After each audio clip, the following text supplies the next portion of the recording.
I thought a good way to begin the conversation would be to pick up a question on first impressions. So, I mean, both you and I would have heard the popular phrases, little knowledge is dangerous knowledge, and don't judge the book by its cover. So, how do you weigh these expressions when we think of the concept of first impressions? As I understand it, first impressions are mental images that we create when we see someone or hear someone and the first interaction that we have with that person. So, and it's also possible that our first impressions are wrong. So, are first impressions something which confuse your mind, or is it something which gives you initial clarity? So, and why is it that, I mean, how do we control our mind from racing That's to a these long conclusions? question. Okay. You have heard of the term love at first sight? So these things this is a English expression.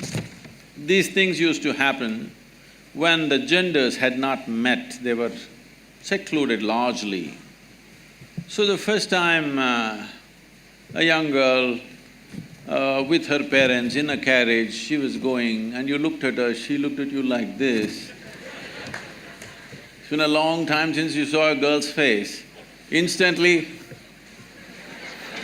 okay? But that doesn't happen anymore because they're always around you. You take your time, which is a good thing.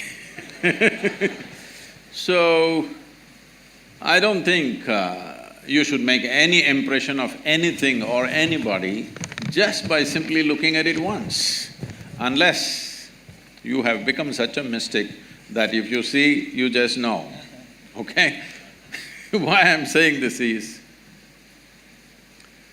see, I spend a whole lot of my time and life just paying attention to things. Because when I was very young, I realized, when I was just 4.5 years of age, I realized I don't know anything. Because I don't know anything, I started paying attention to everything, smallest things.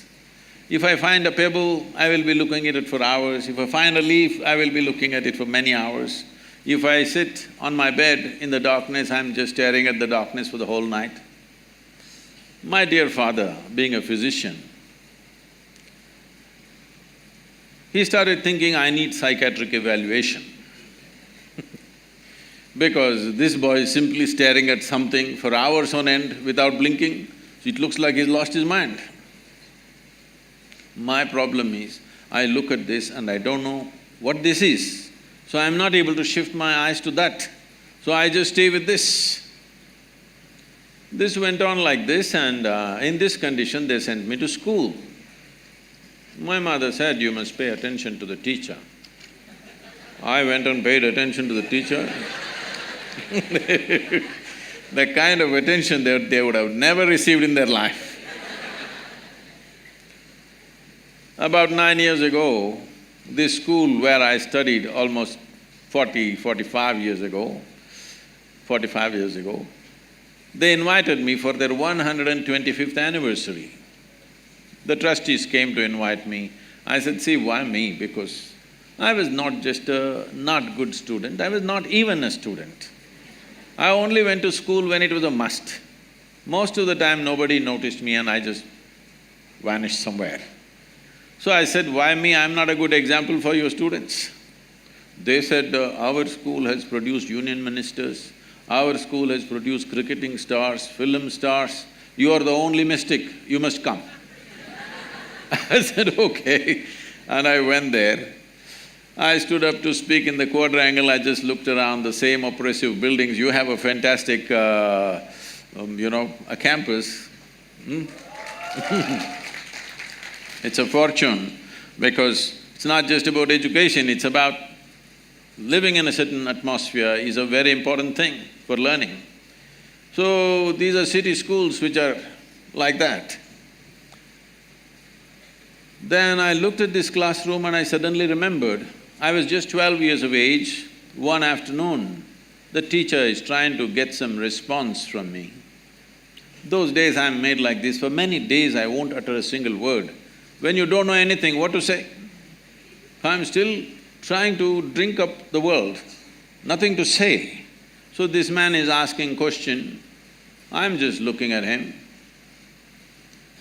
After some time, I don't even hear what he's saying. If I look at him, I know his past, present and future. I can tell him everything about his life, but I don't know what the hell he's talking. Because I never listen to anybody, I just look at them. So, if you're able to look at people like that, then it's okay. Otherwise, definitely looking at the appearance of a person if you're making judgment, or appearance of a situation if you're making a judgment, especially you're going to be lawyers, by looking at what people are saying, if you make a judgment, they will be telling all kinds of stories to you. So you never make any impression. You need to delve into certain things.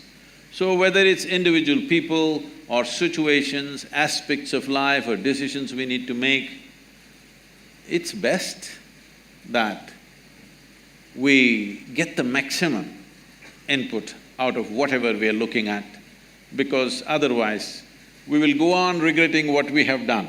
People who spend time in regret, they won't do much in life because it consumes so much energy.